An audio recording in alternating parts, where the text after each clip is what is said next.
Gareth. Gareth. I've got to call him out. I've got to call Southgate out on this one. Shambles Southgate. Waste Coast wanker. The ultimate fraud in world football. Right up there with Steve Bruce and Ole Gunnar Solskjaer. I mean, what have I done to deserve this? To be an England supporter, to be a Newcastle supporter, 50 plus years of hate, no trophies, and the two shittest managers in the world managing both of my club and country.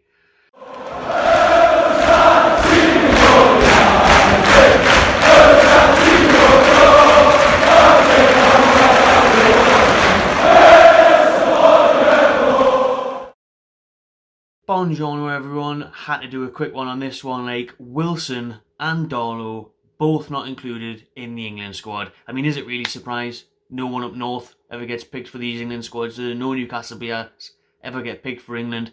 A couple of years ago we had the whole Lascelles and Shelvey debate, and even Hayden chucked in now. But this season, of all seasons, I thought, come on, have a day off FA, have a day off Southgate. Surely the clowns have got to be able to see this clearly. I mean, everyone who's in charge of these countries, Boris, Gareth, at all levels, hasn't got a fucking Scooby about anything. How are these in these positions, these jobs, man? Wilson, 6 goals in 7 games under Brucey Ball, under the worst football you could possibly see in your life. He's managed to do that.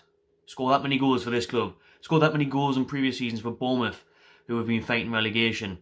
Tammy Abraham there, picked ahead of him, just because Southgate knows him from a few years ago. Under 23 buddies, yeah? 1 goal this season, Tammy Abraham, benched pretty much every game. Can I get a game? Can I get a game? Henderson, at Man United in goal. Can I get a game? Pickford, dropped against us last week. Been shite all season. Can I get a game? Nick Pope, shite against us. Gives away a penalty. Wilson scores past him. Burnley are in the bottom 3. I think they're bottom. Pope, horrendous season. Karl Darlow, statistically the best goalkeeper in the Premier League this season. Can't get in the squad either. Go back to Wilson though. Like I say, scoring that many goals for the side like Newcastle who play really boring, negative football, don't create many chances, and he's still hitting those levels, those heights. You know, he needs 1 shot, 1 kill. What's the deal? 50 Cent, hustler's ambition for Callum Wilson. Can it stop scoring? Danny Ings is injured. Danny Ings, fair enough, you know, Southgate's got this team. The Euros might be this year, it's now next year. He doesn't want to disrupt the squad too much.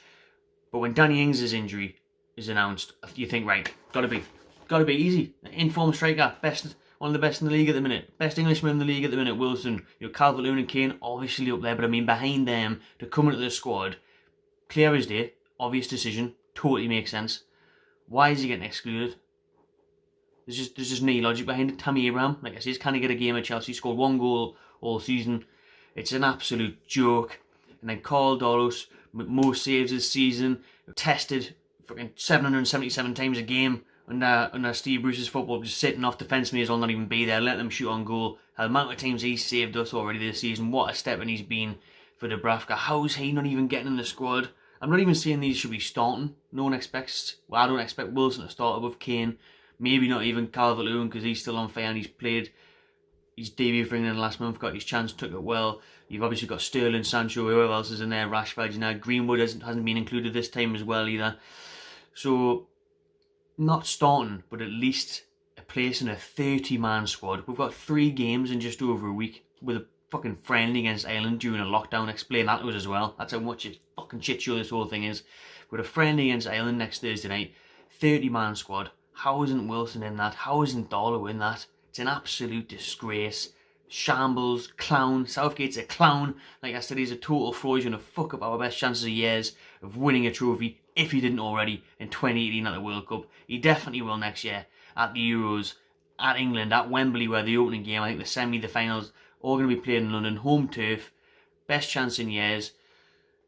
Unbelievable young squad we've got coming through. Talented players playing across the world now in the Bundesliga like Sancho. We're just going to piss it up the wall because Southgate's a fucking fraud. He should never be in this job. World Cup when it came around, but lost as soon as we came up with a good opposition in Croatia in the semis. Totally bottled it. Got through the easiest group ever, playing fucking Panama. Just had to give a quick video here on like how pissed off I am that these players don't get a chance, because selfish point of view, Newcastle fan, buzzing. No injuries hopefully for Wilson. Because our luck is that Wilson would have got a 3-minute cameo in a friendly for England and got injured for 6 months, and there's our season completely fucked, because we all know where he would be without him, same as last year, you know, fighting relegation, 9 points, because if Wilson wasn't on the end of these crosses and chances that we're creating one a game, would be right down there. He's winning us, you know, games single-handedly alongside the bloke at the other end, and Karl Darlow who's stopping them out. He's stopping them all out, Wilson's scoring them all. Without them two, we're ruined, because we've got nothing in between that entire backline to our striker. But on a personal level, you know, as a kid as well, you grow up, you want to play for England, you want to play for your country, represent them, and I just think how hard Wilson and Darlow have worked and took the chances. Even especially so Darlow, who's been patient, and he's came in and couldn't have done any more. He's been unbelievable. Wilson the same though. Wilson's carried on. He's formed from Bournemouth. I'd seen him do so well over the previous seasons for them. Seen him get his chance for England the other year. Took that as well. And now he comes to Newcastle and he's, like I say, he's banging these goals in for a really poor side that don't create hardly any chances. What more do they have to do to be able to represent the country?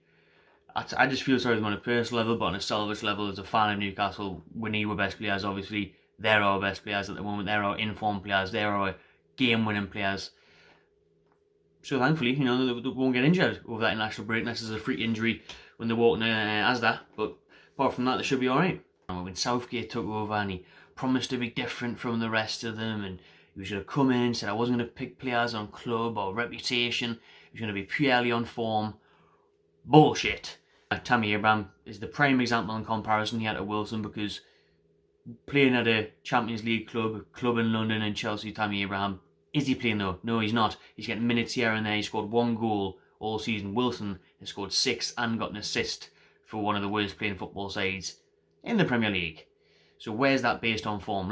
Why isn't Darlow? Why isn't Wilson in the squad? Anybody let us know in the comments. It's a fucking joke. Somewhat good news to end on though. Some rational news for a change, and these are unofficial reports, but it's everywhere, and I think it is going to be an official announcement soon that the pay-per-view games from Box Office Football is going to be cancelled. Well done.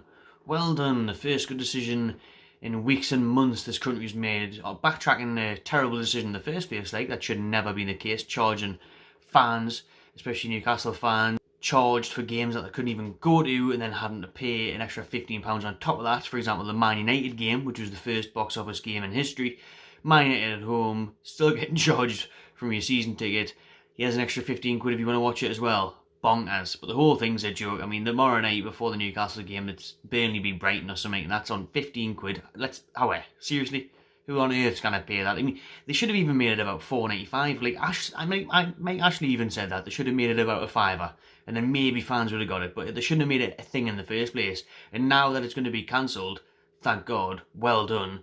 It should be made free. Now that the country's in lockdown for another month, the next set of Sky fixtures, they should all be made free. Because it's an absolute joke that fans are. I'm glad that football is still on. Obviously, throughout this difficult time, it makes things a bit easier. At least this weekend, we can watch a bit of football when we're locked up in our houses. But we shouldn't be getting charged the amount of money that we are anyway by these big broadcasting companies. And then on top of this pay-per-view bollocks. I hope everyone's staying safe out there and take care during the next lockdown. A month. Let's hope this month goes fast. But it's looking good news that pay-per-view is going to be scrapped. Well done, everyone that's avoided it. Loads of money was raised as well for the food banks, which is class, not just in Newcastle, but Liverpool, Manchester, other areas of the UK. Best in the world, man. Football fans aren't, especially English fans, especially Newcastle fans. Cheers for watching, everyone. Subscribe to my channel TV and enjoy yourself.